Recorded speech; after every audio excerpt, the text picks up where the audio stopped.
It's what's being called the Great Resignation. This Great Resignation. The Great Resignation. The Great Resignation.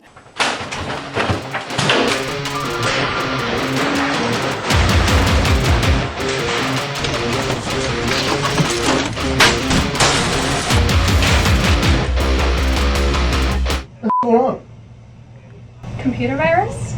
People really hate their jobs. The heck is up with that?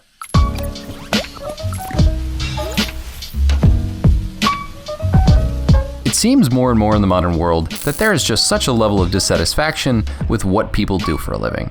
Just a hedge, go with me on this. Give me some rope here.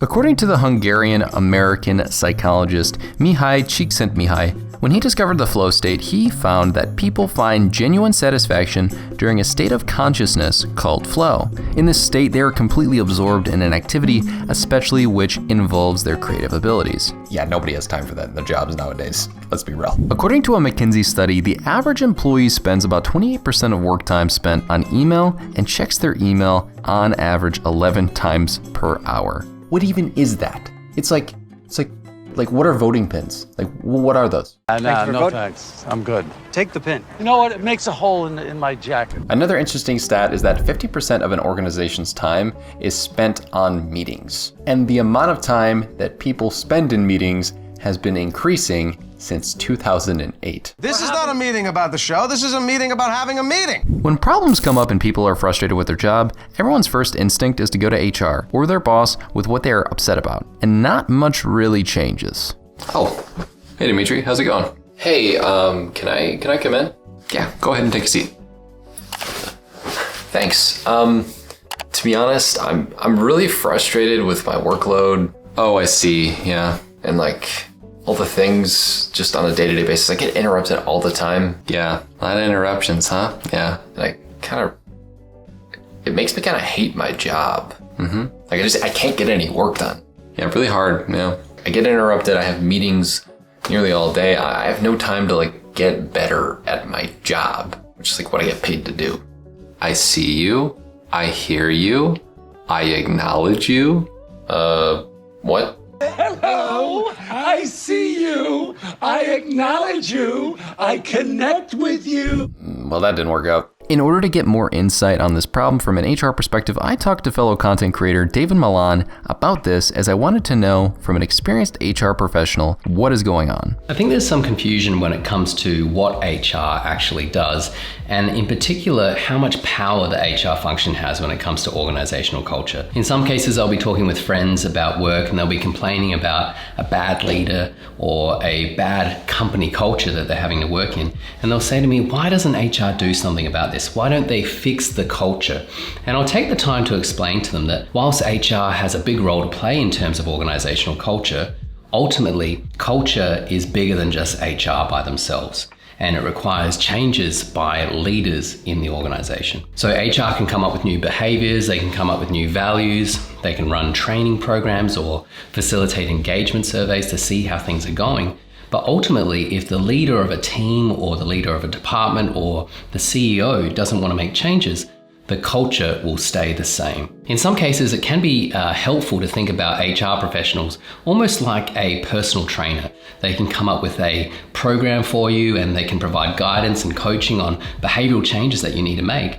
But ultimately, it's up to you as the individual to do the work if you want to see changes. Making improvements to organizational culture, in particular, increasing the levels of employee engagement, it can lead to higher levels of performance, increased employee retention, and ultimately financial success. But a lot of organizations, when it comes to organizational culture, they focus solely on measuring employee engagement and they don't look at measuring employee enablement. So employee engagement, that looks at discretionary effort, how willing are employees to go that extra mile. But employee enablement, it looks at whether an employee is in a role that enables them to contribute their best. So are they in a role where there are no significant barriers to getting things done? Do they have access to the right tools, the right systems? Are they in a role where it is easy to perform at their best? If you want to achieve great results in your company, you really need to look at measuring both employee engagement and employee enablement. Yeah, that actually makes a lot of sense. With what David said in mind, if the organizations we work for won't change their structure. The only solution is for us to change when and how we get deep work at those companies. In Cal Newport's book, Deep Work, he talks about a type of deep work, time breakout, that is actually possible within the average knowledge worker's job. Well, the average person in a knowledge working job cannot give themselves just unimpeded work the entire day. They can set themselves up in a way that is actually rhythmic. This type of deep work is called rhythmic deep work. Use your word.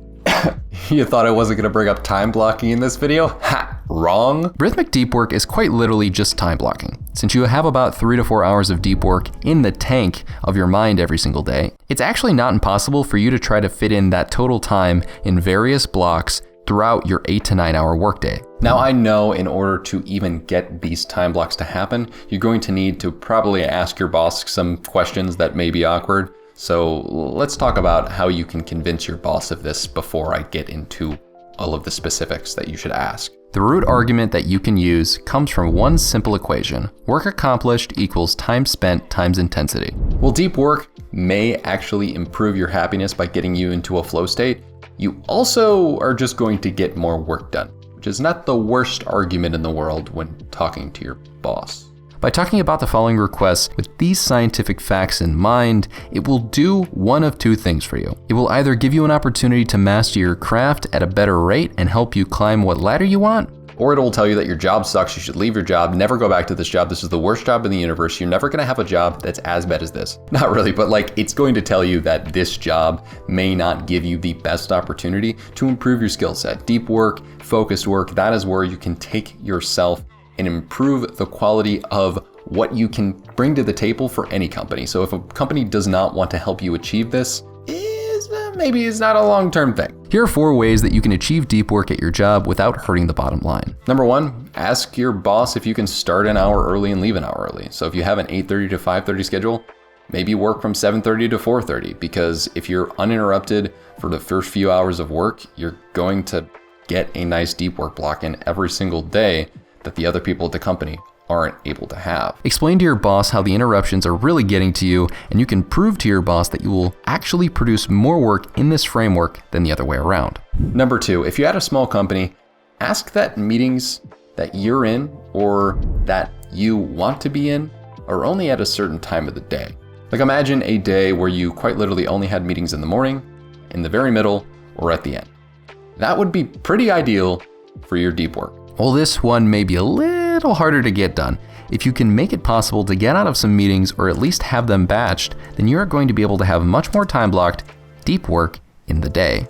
Number 3, only respond or even look at your email and instant messages like 3 times a day. Now, this is a pretty controversial one because a lot of people work under the assumption that they're going to get flack for this or that it's going to hurt the bottom line. But unless you're client facing, which if you're client facing, void this rule. Why do you feel the need to always respond? Social pressure? I have seen personally that the majority of very successful people that I know don't check their email often because they go against the status quo, and that's how you become successful. Whether it's through an email auto-response or by just setting the social precedence of a slow email and message response time, responding only 1 to 3 times a day to messages is very feasible, and most people won't even notice you do it after a while. Well, this may be uncomfortable to do at first. As Tim Ferriss says, develop the habit of letting small, bad things happen. If you don't, you'll never find time for the life-changing big things.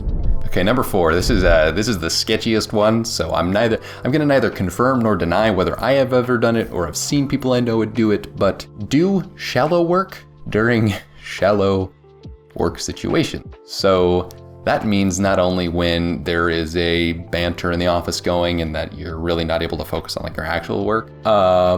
Maybe when you're in meetings that don't mean anything, just do things like responding to emails or monotonous organizational tasks that don't require deep thinking. Thank you guys for watching this different type of video. I've been really trying to make more quality content, and thanks David for being in this video. Please go make sure to check out David's channel. He has been a nice person to bounce ideas off of in the YouTube community, and I always appreciate that. With that being said, thank you guys so much for watching. Check out one of my other videos right there, and I will see you in the next one.